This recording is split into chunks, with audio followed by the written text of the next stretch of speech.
السلام عليكم اخواتي، كي دايرين؟ لاباس عليكم؟ بخير، صحه لاباس؟ كنتمنى تكونوا بخير وعلى خير ان شاء الله في هذا الشهر المبارك. بالنسبه للفيديو غادي ندير لكم اليوم الريب ديال المحلبات. ان شاء الله غادي نديرو هنا نص لتر ديال الحليب. هكا نص لتر الحليب بحال هذا، غادي نديرو كاسونه، نديرو ليه واحد 16 فاني وسنيده على حسب الذوق ديالكم. انا غادي ندير 3 المعالق، نقولوا 4 المعالق ديال السنيده. المهم كل واحد والحلاوه اللي كيبغي، اللي بغى ينقص يدير غير 3 المعالق ولا 2.5. المهم دابا درت السنيده مع الفاني ونص لتر ديال الحليب. وبالنسبه للحليب ديروا الحليب كامل بالدسمه البنات. غادي نحركو مزيان،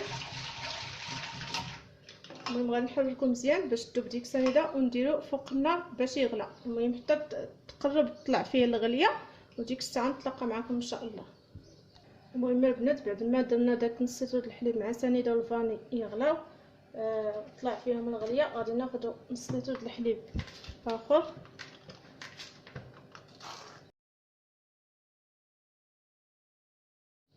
وغادي نضيف عليه واحد الياغورت فاني يكون ثقيل، يكون داك ثقيل ما يكونش الجاري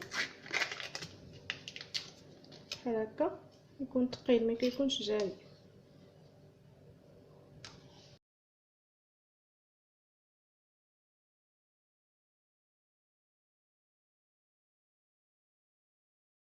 وغادي نخلطهم مزيان حتى يندمج داك الفانون مع الحليب. هو الحليب البنات بعد ما غلا راه كيدير دوك الفقاعات، كتلاحظوا راه مازال ما طلعش، ما نخليوش حتى يطلع بحال هكا. صافي غادي ناخذوه ونديروه مع الخليط الاول. ها هو الحليب البنات. دابا ناخذ شي صفايه نديرو ليه هكا باش نحيدو ليه الفراره اللي كاينه فيه من الفوق. غادي ناخذو هكا سخون، شتو الغليه راه كتطلع فيها الغليه. غادي نزيدو على الخليط الاول، حنا كنخلطو بالزيت.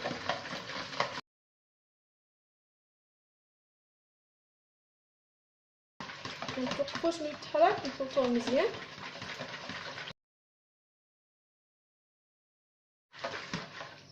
صافي البنات غادي ناخذ شي حاجه باش نصبو به هذا الريب هذا في الكويسات. هانتوما البنات خديت شي غرف هكا درت فيه هذاك الخليط. دابا غادي نبداو نكبوه في الكويسات. بسم الله.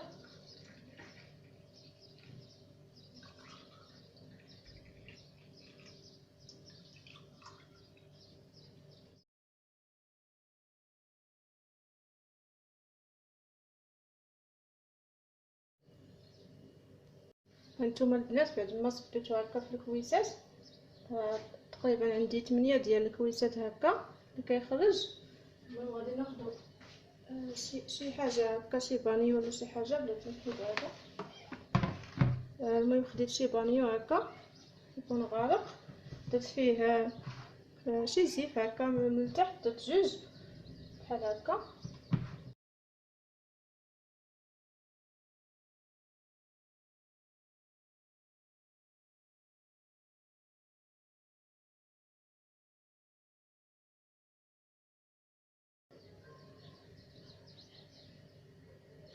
هانتوما البنات دابا درت ليهم السلوفان كيف كتلاحظوا، غطيت بهم الكيسان مزيان بحال هكا. صافي غادي نغطيه غير بشويه ونحطوه في شي بلاصه اللي ما غاديش نحركوه فيه. كيبقى واحد 6 د السوايع حتى ل 7 د السوايع حتى يروب لينا، وديك الساعه نديروه في الثلاجه.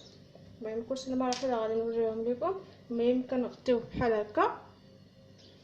خديت البنات شي منطقه هكا صغيره غطيت بها عاوتاني من الفوق، وناخذوا شي وحده اخرى ولا شي سميتو شي حاجه هكا تكون هكا سخونه، وغادي نغطيه بحال هكا، نغطيه مزيان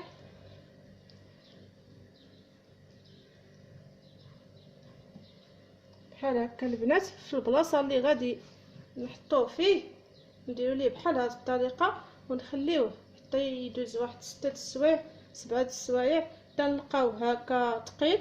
صافي وغادي ندخلوه للثلاجه ان شاء الله ديك الساعه. المهم راه غادي نوريكم ديك المرحله ملي غادي يروب ونتلاقاو معكم ان شاء الله.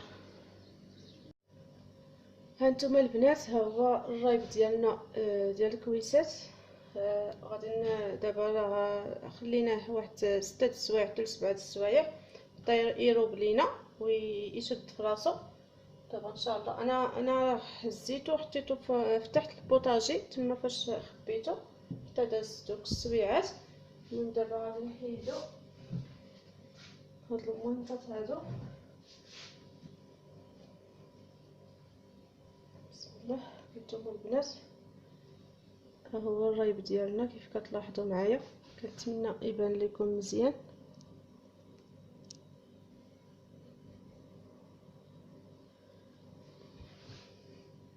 شفتوا البنات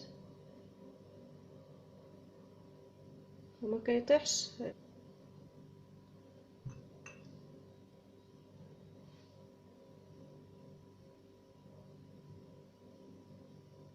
كيف كتلاحظوا معايا دابا البنات، هذا هو الرايب ديالنا. راه كيجي بحال هكا، راه ما فيهش الحليب مجفف، ما فيه حتى شي حاجه، وما درناش الماء سخون ما والو. وان شاء الله الا بغيتو ندير لكم ديال الماء سخون نديرو لكم ان شاء الله. المهم هذا الطريقه ديالو، تبعوا الطريقه ان شاء الله غادي ينجح لكم ان شاء الله 100%. ومن دابا غادي نديرو انا في الثلاجه حتى يبرد ليا مزيان، وديك الساعه نتلاقى معكم ان شاء الله. هو البنات الرايب ديالنا كيف ما كتلاحظوا بعد ما برد لينا مزيان. ضروري يشد راسو مزيان في الثلاجه يبرد باش ملي غتاكلوه يكون بارد وزوين. المهم هذا هو الرايب ديالنا البنات. كيف كتلاحظوا واخا قلبتو راه ما كيطيحش نهائيا وكيكون شاد في راسو مزيان. كنتمنى يعجبكم ان شاء الله وتجربوه. المهم غادي نوريكم الشكل ديالو كيف كيجي. هانتوما البنات كنتمنى يبان لكم. كنتمنى يعجبكم الفيديو ديال اليوم وينال الاعجاب ديالكم وتجربوا هذا الرايب ديالنا ان شاء الله. راه كيجي ناجح 100%. هذا ما كان البنات. كنتمنى نكون خفيفه ظريفه على قلوبكم. دابا غنخليكم حتى الفيديو الجاي ان شاء الله، وبسلامه عليكم، وخليت لكم راحه.